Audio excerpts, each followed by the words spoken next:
भारतवर्ष में गुरु का स्थान ईश्वर से भी ऊपर माना गया है। गुरु गोविंद दो खड़े काके लागू पाए, बलिहारी गुरु आपने गोविंद दियो बताया। इस पंक्ति के माध्यम से कबीरदास जी ने गुरु की महानता को शब्दों में बांधा है।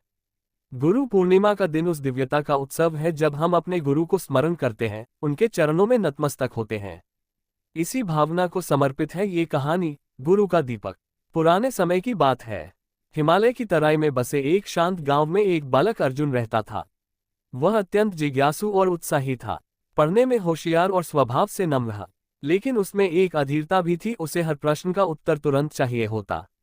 उसकी मां सरला देवी उसे हमेशा कहती, अर्जुन बेटा, उत्तर पाने के लिए धैर्य और मार्गदर्शन की आवश्यकता होती है। तुम्हें एक सच्चे गुरु की तलाश करनी चाहिए। अर्जुन को ये बात अंदर तक छू गई। वह 16 वर्ष का हुआ तो मां की आज्ञा से गुरु की खोज में निकल पड़ा। अर्जुन ने 4 अलग अलग गुरुओं से शिक्षा ली, लेकिन प्रत्येक के साथ उसे कुछ अलग अनुभव मिला। पंडित जी वेदों और शास्त्रों के महान विद्वान थे, लेकिन उनमें विनम्रता का अभाव था। अर्जुन ने जब प्रश्न पूछे तो वे बौखला गए। शिष्य केवल सुनता है, प्रश्न नहीं करता। अर्जुन को ये बात खल गई, पर उसने एक बात सीखी, ज्ञान के साथ विनम्रता होनी चाहिए। वसंतानंद जी बड़े प्रेम से बात करते थे, परंतु वे स्वयं आलसी और लापरवाह थे। उन्होंने अर्जुन को आधा अधूरा ज्ञान दिया और अधिक समय आराम में बिताते। अर्जुन ने वहां से भी एक सीख ली, गुरु को स्वयं अनुशासित होना चाहिए। वीरेंद्र एक महान योद्धा थे, लेकिन उन्हें अपने बल का घमंड था। अर्जुन ने देखा कि कैसे उनका घमंड ही उनके पतन का कारण बना। अर्जुन ने वहां से सीखा, बल के साथ विनय जरूरी है। अर्जुन थक हार कर लौट रहा था, तभी उसे एक किसान मिला, गोपाल। गोपाल दिन भर खेत में काम करता, लेकिन शाम को वह भगवद्गीता पढ़ता और ध्यान करता। अर्जुन उसकी सरलता से प्रभावित हुआ। उसने गोपाल से पूछा, क्या आप मेरे गुरु बनेंगे?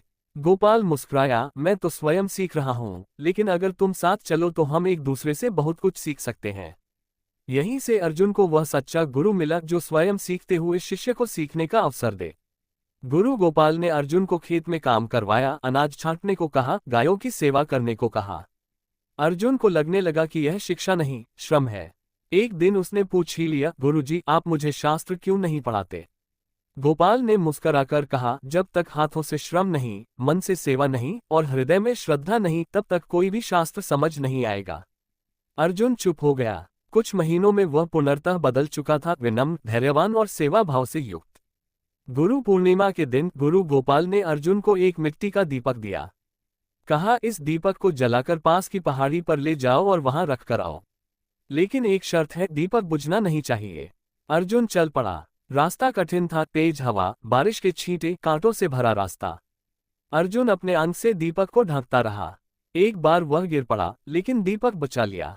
कई घंटे बाद वह पहाड़ी पर पहुंचा और दीपक वहां रख दिया। लौटते समय वह सोचने लगा, गुरुजी ने ऐसा क्यों करवाया? जब वह पहुंचा तो गुरुजी ने कहा, बेटा, ये दीपक तेरे अंदर के ज्ञान का प्रतीक है। जीवन में कठिनाइयां, भ्रम, मोह, लोभ, ये सारी हवाएं इसे बुझाने आएंगी, लेकिन अगर तू अपनी साधना, समर्पण और सेवा से इसे बचाएगा तो ये जीवन भर प्रकाश देगा। अर्जुन की आंखें भर आईं। अर्जुन अब एक श्रेष्ठ विद्यार्थी बन चुका था। वह न केवल शास्त्रों में पारंगत था, बल्कि जीवन की मूलभूत सच्चाइयों को भी समझ चुका था। एक दिन गांव में एक बड़ा संकट आया। बाढ़ के कारण फसलें नष्ट हो गईं, लोग भूखे थे। अर्जुन ने गांव वालों को संगठित किया, गोपाल की शिक्षाओं को आधार बनाकर अनाज का संग्रह किया, जल संरक्षण की योजना बनाई और सबको सेवा भाव से जोड़ा। जब लोगों ने पूछा, तुम ये सब कैसे कर पाए, तो अर्जुन ने कहा, मैंने अपने गुरु से बस एक बात सीखी, ज्ञान का उपयोग केवल स्वयं के लिए नहीं, समाज के लिए करना चाहिए। गुरु गोपाल वृद्ध हो चुके थे। उन्होंने अर्जुन से कहा, अब समय आ गया है कि तुम औरों के दीपक जलाओ।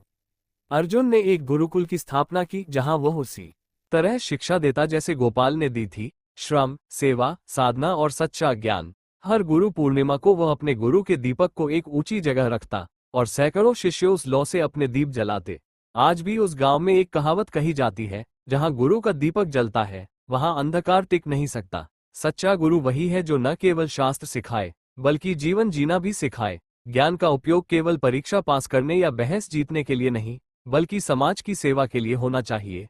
गुरु के बिना जीवन अधूरा है। वो दीपक है जो शिष्य के अंदर के अज्ञान के अंधकार को मिटाता है। हर शिष्य को एक दिन स्वयं दीपक बनना होता है, ताकि वो दूसरों का मार्ग रोशन कर सके।